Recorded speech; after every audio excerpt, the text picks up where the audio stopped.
Hi, my name's Ali, and in today's video we are going to be looking at literature. And the reason why we're doing this is because I just wanted to look at some old care guides and just see how much information has changed and how much information in these care guides was actually wrong. Because I think it's important to point out sometimes that things that you read in books and even things that you read on the internet from what seem to be reputable sources can be wrong. And also even on YouTube videos, some people just regurgitate the same stuff and it's actually wrong. So yeah, I thought we'd have a look.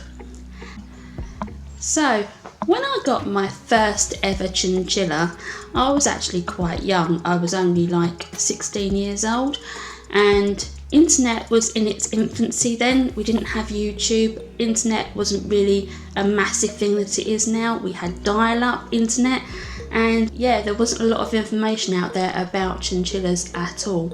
So say, when I first got my chinchilla, email was like this new magical thing. Basically what I'm saying is that I'm old, and back in the day all we had was books. So I thought we'd go through and have a look at some of my old books and just see what information is actually correct in these and what information is just plain old wrong. So the first book we're going to be looking at is this book here. So this is a Guide to Owning a Chinchilla. So let's just see what information's in here. So this is the introduction. So this is what is a chinchilla. I can't imagine this being wrong. Because this is just like the history of a chinchilla. But even here, look at this, they're offering good treats for chinchillas. Carrots, what is it? Carrot gnawing stick. That's probably not the best idea to give your chinchilla that at all. So let's have a look. This is just introduction as well. Right, let's get started. So what does it say here? When purchasing any pet, both advantages and disadvantages must be considered. For any pet to thrive, not merely survive, it requires a home which is well suited. Completely true. Yeah, like that bit of advice. Yeah, this is all good. Basically, chinchillas require little maintenance. I don't agree with it because the cages always need maintenance. I'm forever buying new wood for my chinchilla cages because they just chew.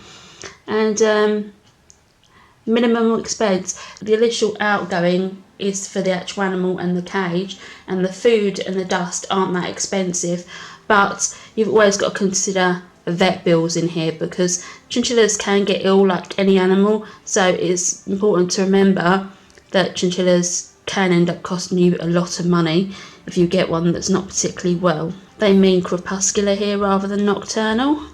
That seems solid information there, really, apart from the whole thing about them being completely inexpensive. That's a bit misleading. Chinchillas seem to flourish in pairs. However, the pairs must be male and female match. What? Am I reading that right?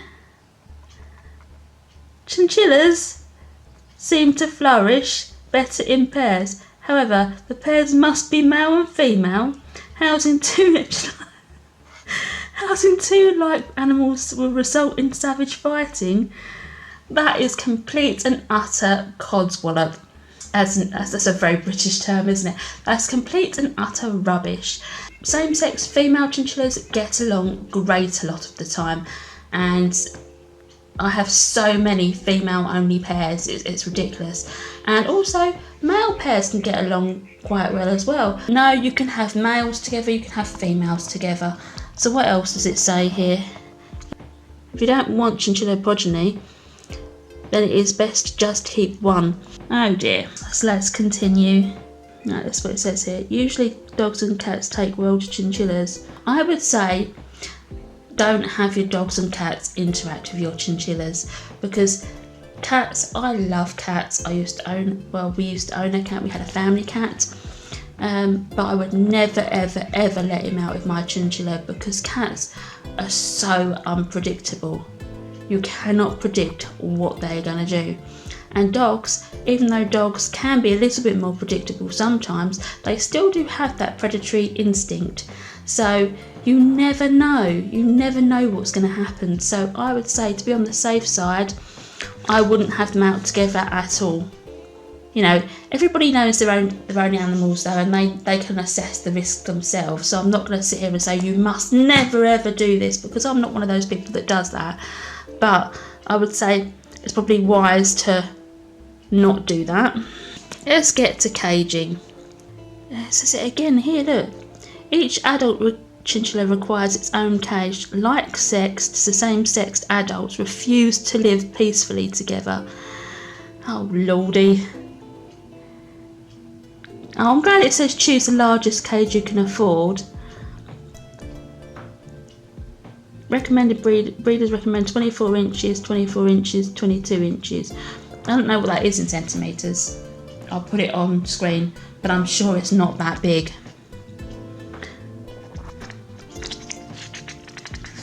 Okay, so this is the chinchilla cages they're recommending. So next one, artificial heating for what? Artificial heat source is for soothing if your chinchilla is ill, sleepy, or the room is drafty. Low wattage heating pads are manufactured especially for chinchillas and provide the appropriate level of heat. Don't use heating pads. Heating pads can overheat, and also they're really not necessary for a chinchilla. No, it's telling you to use a heat lamp as well. Why would you use a heat lamp for a chinchilla? They don't need heat lamps. So that's interesting. Completely wrong there. Let's look at feeding, and specifically treats for chinchillas, because this might be interesting. But it says supplements and treats are not necessary for your chinchilla. That's true. Commercial treats can be available. I personally wouldn't use commercial treats. Rolled oats, yeah, that's fine. Raisins, sunflower, seeds, peanuts are excellent treats in moderation. No, I personally wouldn't use any of those. When I first got my chinchilla, yes, I did feed him raisins and I did feed him peanuts, because this book said, yay, use them, they're good treats. But in reality, they're really not. Raisins have got far too much sugar in them. Any fruit's got far too much sugar in them, really. And peanuts and seeds are just far too fatty for them. We now know through studies these are not good things for your chinchilla to eat. Right, let's look at this one. So in this one, I'm just going to look at the same sort of thing. So I'm not really going to go into the history or into anything else. I'm just going to look at the pet care advice they give, really. I'm not going to go into chinchilla colours and all that and choosing a chinchilla. But I'm going to go into, oh here, look. This is what ranchers use in the US, and they still use these to this day. Yeah, not something I would do. Okay, housing a chinchilla, let's have a look. What does this one say?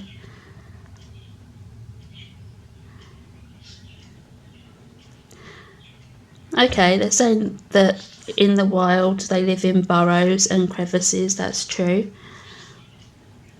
Each adult chin needs its own cage. Several adult males or adult females cannot be housed together.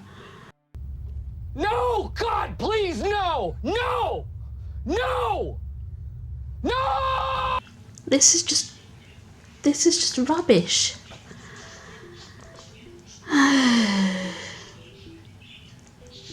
A cage for a single adult chinchilla should measure at least 16 inches, 18 inches deep and 12 inches high. Don't know what that is in centimetres, so I know we don't really use inches in the UK, so I'll have to put up centimetres in there, but I would imagine that that is quite small. And finally we have this book. And this one looks a little newer. I don't know if it is newer or not. Oh yeah, this one was published in 2008. This will be a bit more interesting. If you decide to keep more than one chinchilla, they will find they will get on well. Thank the Lord. A blooming book that tells you it's okay to keep two together. Potential lifespan. Lives longer than a cat or a dog. Yeah, they're a long-term commitment. They really are. Okay, let's go. I'm already liking this book better than the other two.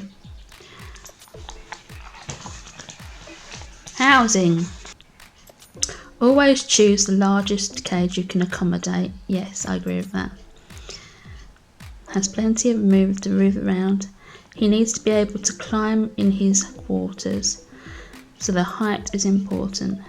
At an absolute minimum, the size of the quarters needs to be at least 2 feet by 2 feet, so 0.6 metres by 0.6 metres. Okay. Here we are, treats. Rather like humans, not instinctively eat what's good for them. Yes, that's true. They should be rationed, yeah. So what are they saying is suitable for treats? Hot aspects.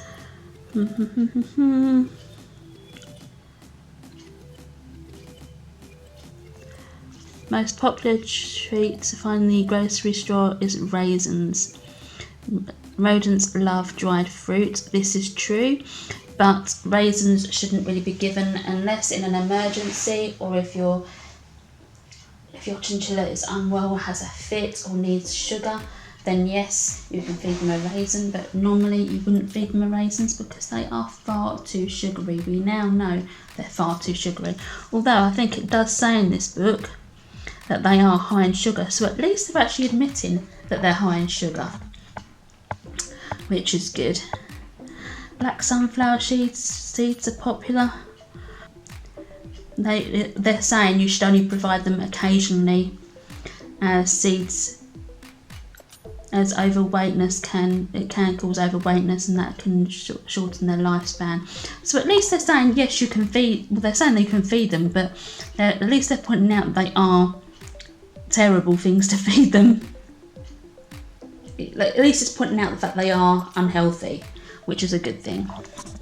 So, how would I rate these 3 books for quality of information? First one, I'd have to say trash. Complete trash. There are a few bits in here that are correct, but there's so much wrong information in this one.